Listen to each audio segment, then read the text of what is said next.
Olá, amigos do canal Importante é Saber, amigos do canal Democracia Brasileira. É quarta-feira, é dia de dueto aqui no nosso canal, no canal do meu amigo Henrique, para a gente falar um pouquinho, né, de política, de atualidades, do que é notícia no Brasil hoje, né? E começando já batendo o pé na porta e entrando, vamos falar hoje da votação que teve no Senado, né? O início, né, da votação da medida provisória que permite, né, a privatização da Eletrobras. A discussão ela foi intensa, o Senado está dividido, né? A Câmara dos Deputados ela inseriu uma série de jabutis na MP que vai elevar o preço da energia elétrica para os brasileiros.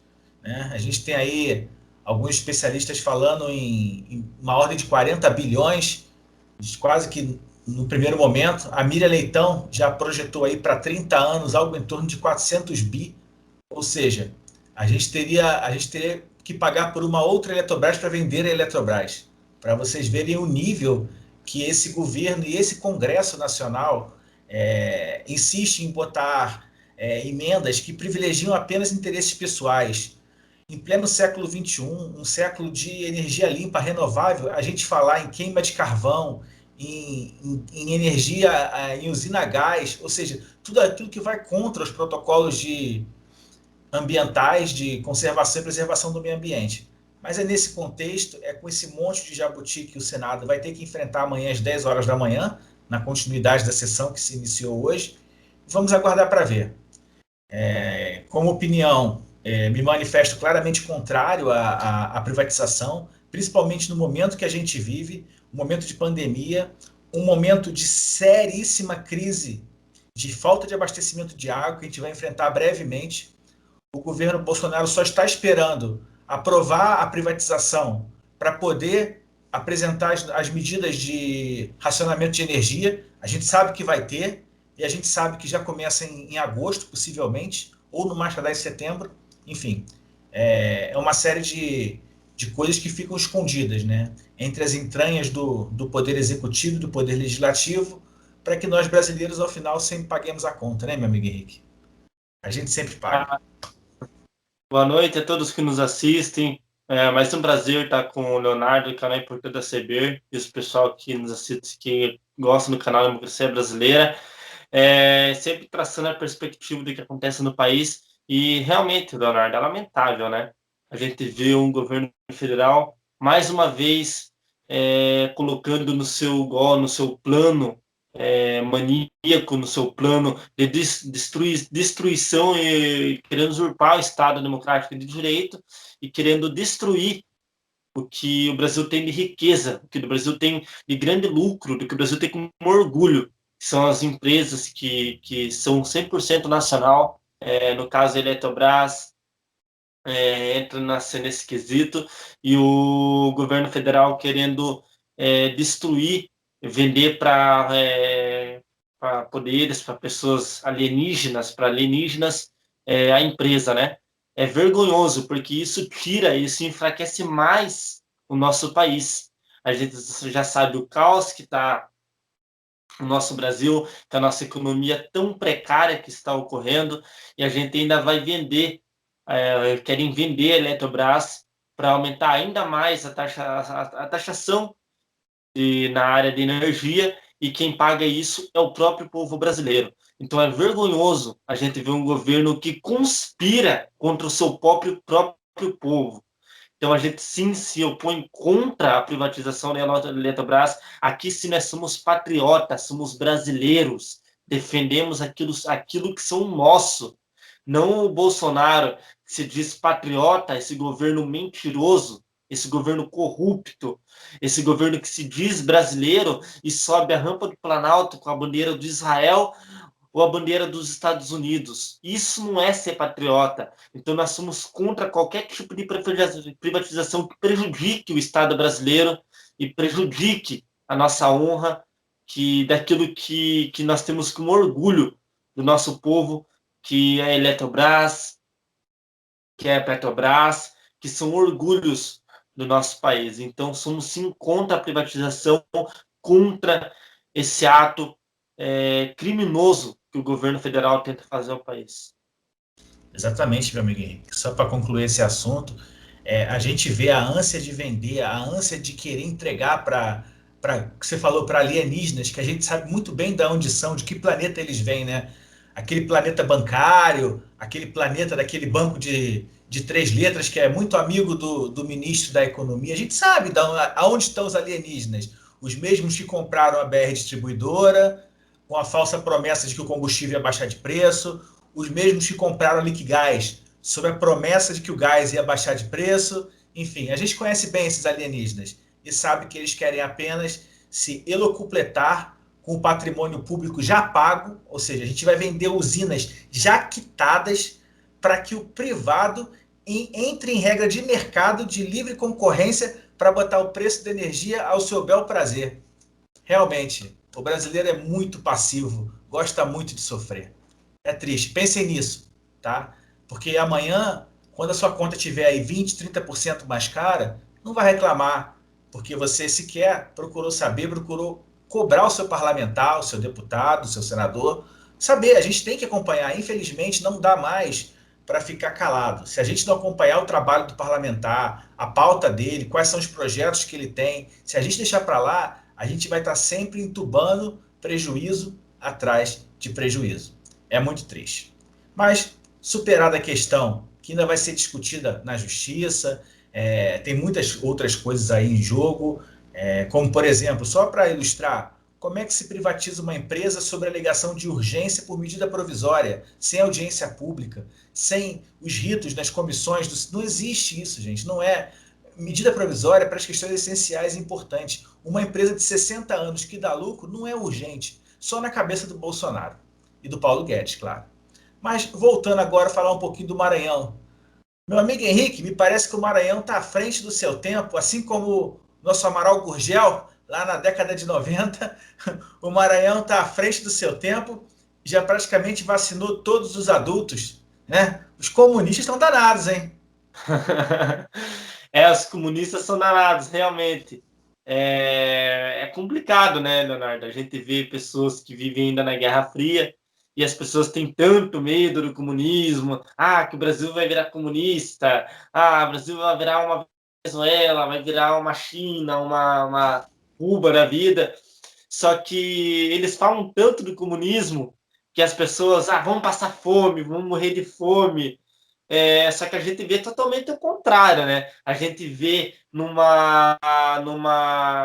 São Paulo da vida, um centro de São Paulo da vida, onde tem milhares de pessoas na fila para pedir comida, na fila para receber distribuição de comida. E olha que nós vivemos num país capitalista, hein? Será que mesmo é o comunismo que deixa as pessoas sem fome?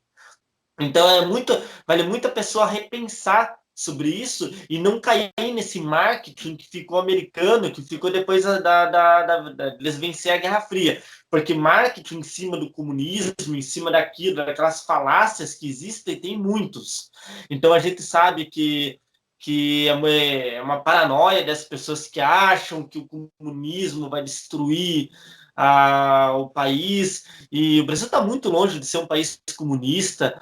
A gente sabe como funciona a nossa economia, a gente sabe que não existe uma socialização dos meios de produção, a gente sabe que a gente não vê o poder na mão do proletariado, então a gente sabe que no Brasil está muito longe de acontecer isso, só que vale ressaltar que não é o comunismo que faz a pessoa morrer de fome. O que faz as pessoas morrerem de fome é o mau uso das distribuições de renda e que fazem com que as pessoas tenham que lutar pela sobrevivência. É o que ocorre em vários países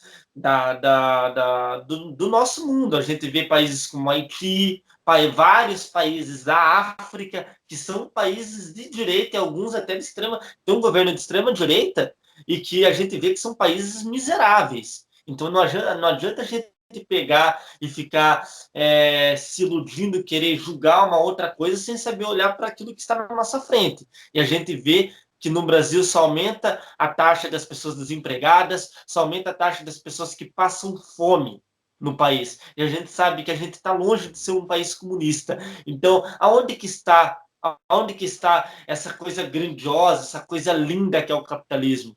Então, essa coisa linda que as pessoas querem, que a nova moda hoje, que parece que virou um senso comum, é falar do liberalismo, as pessoas falarem que aqui é Partido Novo, falarem que aqui é etc. E tem que ter uma terceira via que não liga para a esquerda ou direita, que seja uma coisa liberal.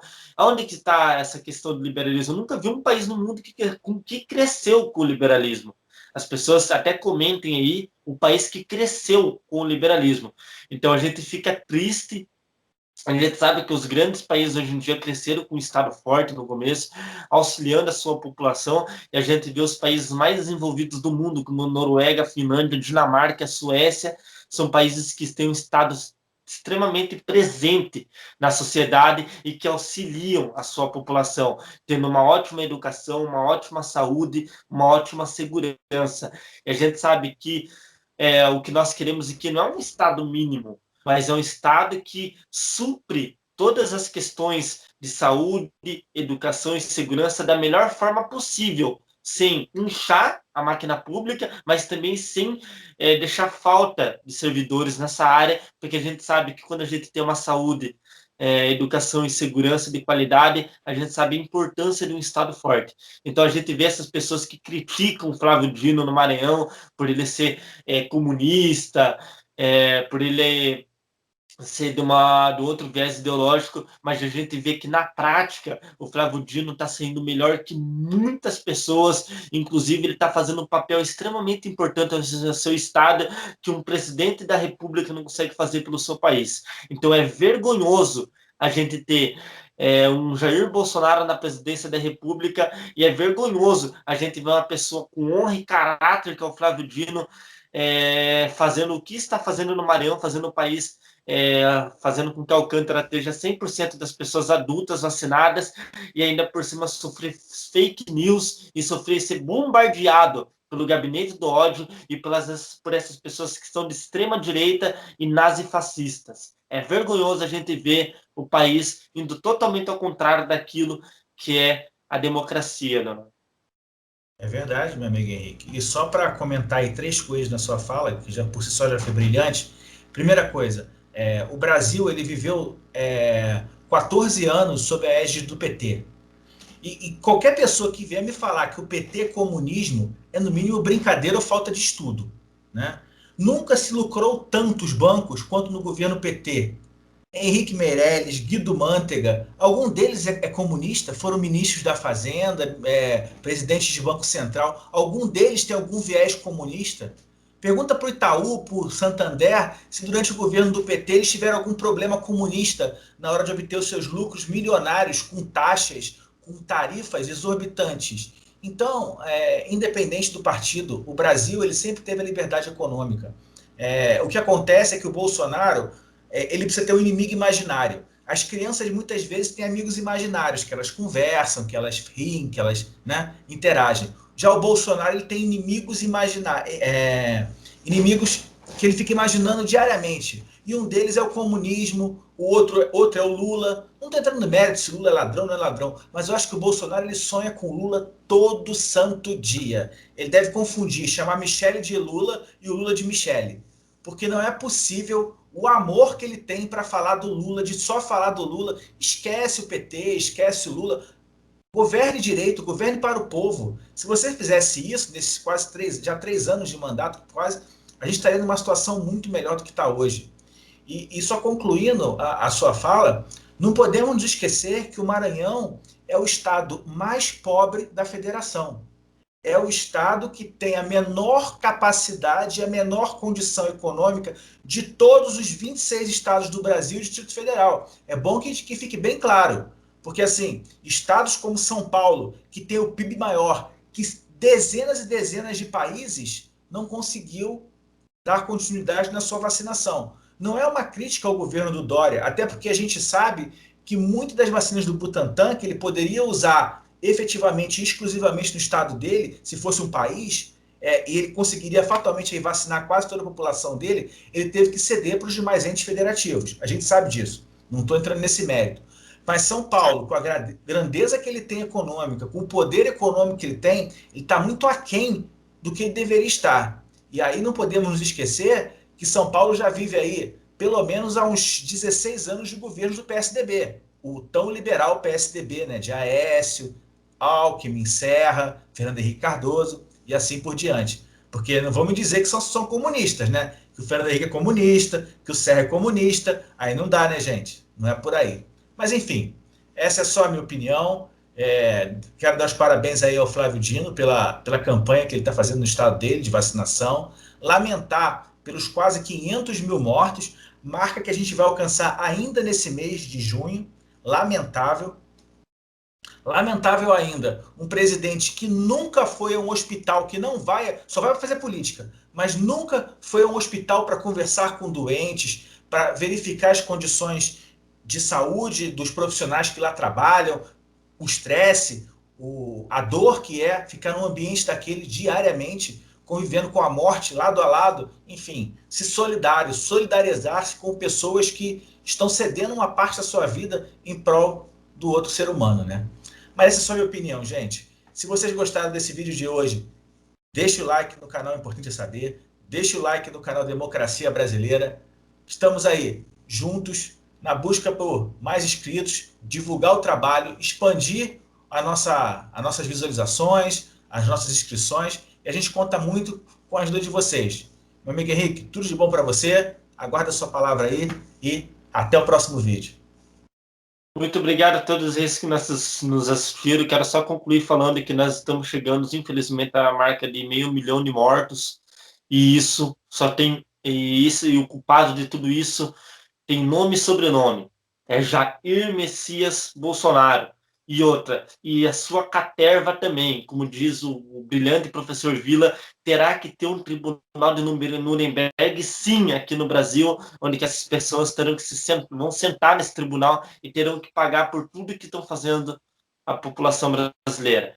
Então é isso, galera. Muito obrigado por vocês se inscreverem. Deixe seu like, comente, compartilhe, que isso vai nos ajudar muito nesse canal que a gente, nesse projeto que a gente tem aí. Então, até o próximo vídeo, Leonardo. Até o próximo vídeo, meu Henrique. Tudo de bom.